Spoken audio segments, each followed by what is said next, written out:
everyone, how are you doing? My name is Elena and welcome back to the Engine Fixin' YouTube channel. Today we'll be reviewing a cute little crossover here, a 2017 Lexus NX200t. Let's get into it.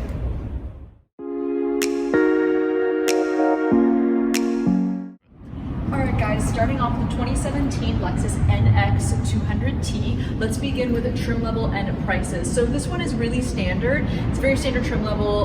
You can go up as far as specs, things that you want, all-wheel drive, bigger wheels, certain features.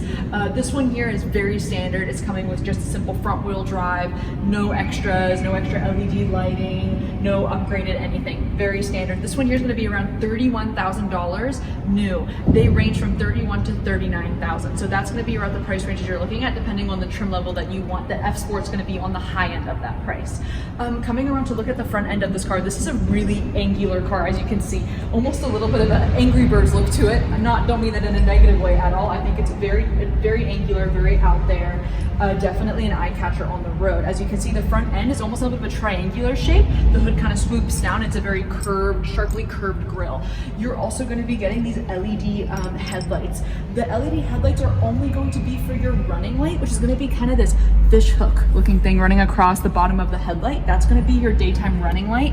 In the headlight, you're going to have an LED bulb for your normal headlight. Your high beam is going to be a halogen. So that is one downside to this car. You're going to be getting some little extra accessories, these little fog lights. They are also going to be halogen for this car. You get a really nice little, the badge here is nice and chrome and it's protected with a nice clear coat as well as some thick plastic, so you don't have to worry about any of the chrome or paint being damaged or dinged. Sorry for the state of this car, a little dirty. It is really rainy and nasty here in San Diego, so the car is definitely not looking its best, but as you can see, even though this car's been driven in the rain and hasn't had a wash for a few days, it still looks really pretty. This is a very classy, elegant car, and that's one thing I love about Lexus. It's classy, it's good looking, it's aggressive, but it's on a budget also. And if you come down to these wheels, this car is only gonna have 17-inch alloy wheels, but you can always upgrade that to 18 inches. You can always upgrade to different features, whatever you would like. But this one here just has standard 17-inch alloy wheels. This is really basic. Coming to the side view mirror, you're gonna have a little, not LED, but just a halogen strip for your blinker. You're gonna get power side view mirrors, so whenever you need to adjust, you're also getting a blind spot monitor on this car. And opening up, start with the rear seats for you guys. Opening up the rear seats here, this is a small crossover, not large by any means, but Lexus did a very good job of designing it. It has a very aggressively sloped headline, but despite that, your backseat passengers are gonna have a decent amount of space. I'll hop in to show you guys what I mean. I am, again, pretty short, about 5 foot, 5'1". I sit back here very comfortably. I still have a decent amount of headroom. If I sit up really high, I'm getting pretty close to the headroom. I have a decently long torso. So yeah, if you have passengers that are, gonna be above 5'6", 5'7", they might be a little bit uncomfortable back here for a long trip, but it's nothing bad at all. And it's not too bad having the leather seats, the really nice trim, and you get 2 speakers for each door in the back seats. They're also getting their own climate control systems back here. They can't control them, so it's just at the vents. So they're just getting their own little AC and heat duct vents back here. They also get a little light, little halogen light up here, and the seats are comfy. These things are really plush, really nice. You get your little storage space back here, more than comfortable. For kids especially, it's absolutely perfect. Coming around to the back, I'll show you guys the trunk. The trunk of this car is electronic, so all you have to simply do is press and hold the button, loud beep, and the trunk will open up for you. So no need to be opening or closing the trunk on your own. As you can see in this one, it's a little bit lived in, but I appreciate that, right? You guys can see it actually in use. This trunk is really small. It has around 51 to 57 cubic feet of space, which is really, really low compared to other competitors in this class, such as some of the Acuras and Volvos, Subarus.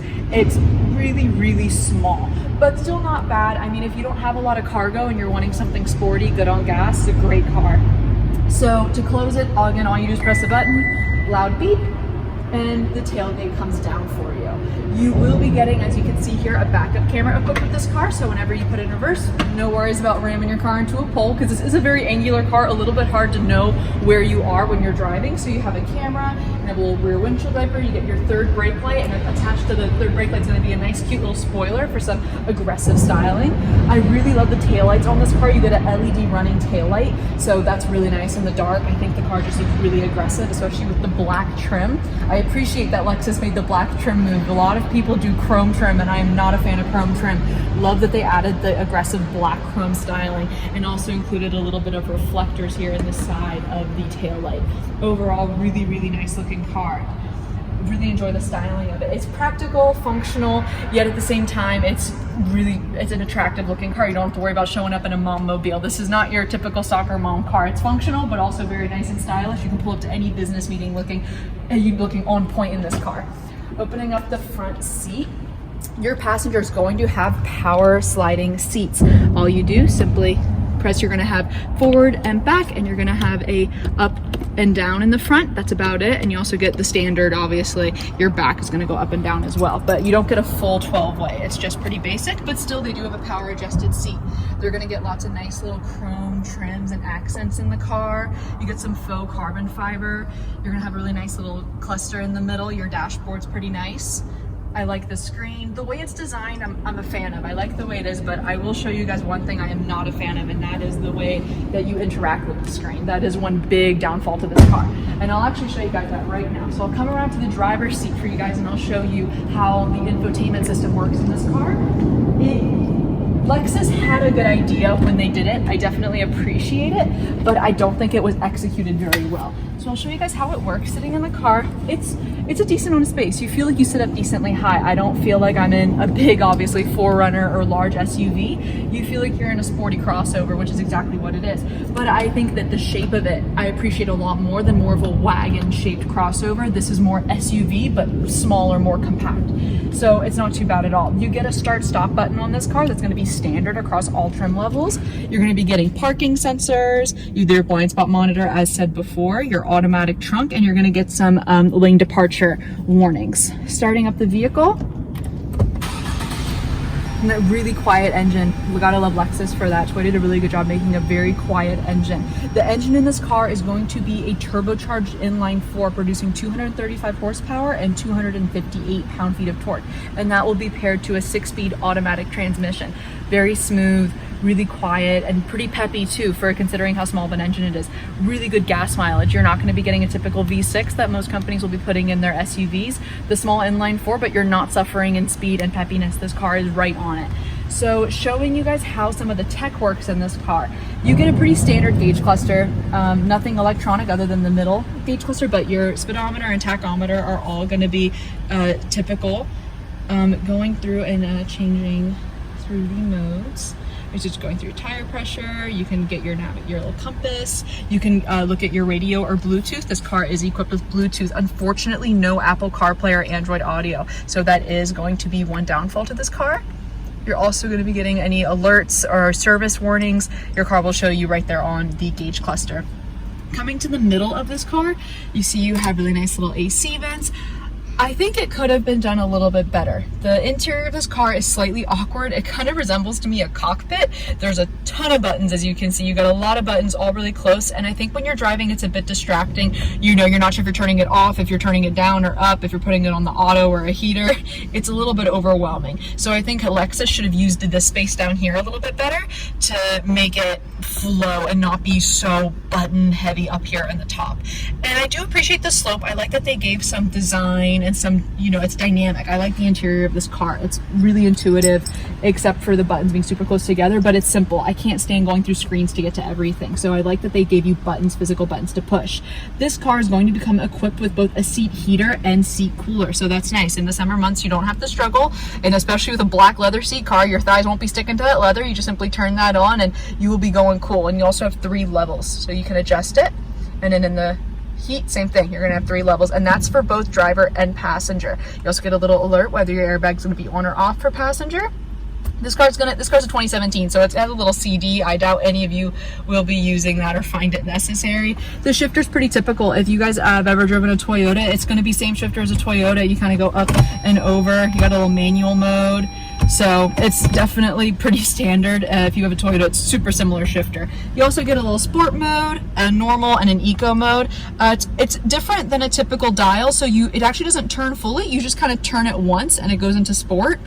and then you push it for normal, and then to go into eco, you turn it and it goes back to where it was, and then you're in eco mode. So I'll put it back into normal for the test drive. You get your traction control button. You do have a brake hold in this car, and electronic e-brake as well.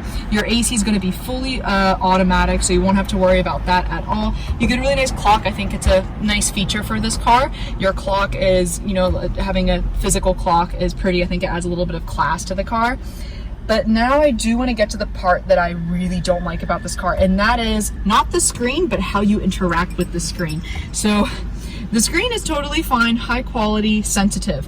A little bit too sensitive, which is not a problem you hear too often. I will show you guys how it works. So this is the touchpad that you control it with, and you can go to a menu, and I will show you guys this thing. So it is so sensitive. I am barely touching this thing, and I feel like I didn't even mean to go there.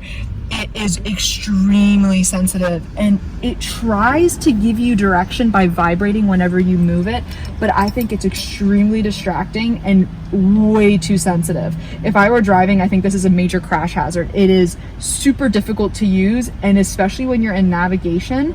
I'll show you guys how the navigation works. Especially in your navigation, I mean, you're using simply this little touchpad to get you where you want to go. It's just very anti-intuitive. It was not properly done. Lexus tried. They were trying to be different. I appreciate it, but I would really appreciate if they could go back to having a physical dial or physical thing to move around. As in Mercedes or Audi, there's a physical thing where you can use it as a touchpad, but you can also physically pull and move it where you want it to go. So that's a big downside to this car. I am not a fan at all of how that works. Overall though, it's a great car. You got your standard, you know, cup holders, you got lots of the little storage spaces, so it's very mom friendly, family friendly. You won't have to worry about running out of space in this car. Only downfall is going to be your trunk, but if you can sacrifice on the trunk, you have older kids, you don't take many trips or haul much luggage, you're not going to be disappointed, especially for all the accessories, the technology you're getting in this car. It is very on par with the rest of the SUVs in this class, and I think it does a really, really good job. If it wasn't for this stupid infotainment system and the way it handles, I think this would be definitely top of its class. Really classy, very well designed, very aggressive. Every time I see this car drive by on a road, I do give it a double take. So with that being said, I think it's time we take this thing on a test drive, see how it handles on the road. Alright guys, I am now test driving the Lexus NX200t, and I am already on the freeway. There was a lot of traffic getting off of there. You know, California, no one knows how to drive when there's any water falling from the sky. I think it's a bunch of witches here. We all think we're melting. Sadly, I am in a front wheel drive, so I'm unable to test all wheel because most of the NXs will come in all wheel. This one is very basic, very standard. It's just a front wheel, but even with that being said, I think that the car handles really well. Along a turn, you still have some stiffness in the steering wheel. You feel some sportiness. You don't feel like you're just driving a big mom mobile. You do have some sportiness. The throttle response is totally fine. When I put my foot down, car gets up and goes just fine, doesn't have any issue. You can hear it revving up there a little bit, and the car has no issue getting where it needs to go at all. I think it handles really well. When I want to change lanes, it feels nimble. I like the fact that you get a mix of having a utility vehicle while also having a performance-oriented vehicle. You have plenty of utility in that you have space, you can haul the kids, whatever you need, but at the same time, if need be, you can always pop it into sport mode and you can get wherever you need to go on time and you can zip your way through. So I really like the way Lexus designed this car. I think they did a really nice job. The brakes are good. I'm in a little bit of kind of stop and go traffic, so I've gotten to test out the brakes. They're not too bad. They stop when you need them to, completely functional. My only critique is they are a little bit spongy, so you will feel a tiny bit of sponge when the first, I would say, inch or two of pushing down before you really feel the brakes start to engage. That's kind of the only downside to that. But overall, I think this car handles really, really beautifully. If you are someone that's looking for a great all-around car, someone to haul a small family, and you also want something that's good on gas, sporty, and also has a little bit of that designer name brand coming from Lexus, this is a perfect car for you as long as you're able to sacrifice on that unfortunate infotainment system, which is still upset that Lexus decided to do that. It's kind of a big deal breaker in this car. But overall, great car, absolutely love it. Haven't had any issues. I think this would be an awesome daily driver for a small family or for someone who's just looking to have a little bit more space. Alright guys, thank you so much for watching. That is it for the 2017 Lexus NX200t. I hope you enjoyed watching, and I'll see you next week. Don't forget to like and subscribe.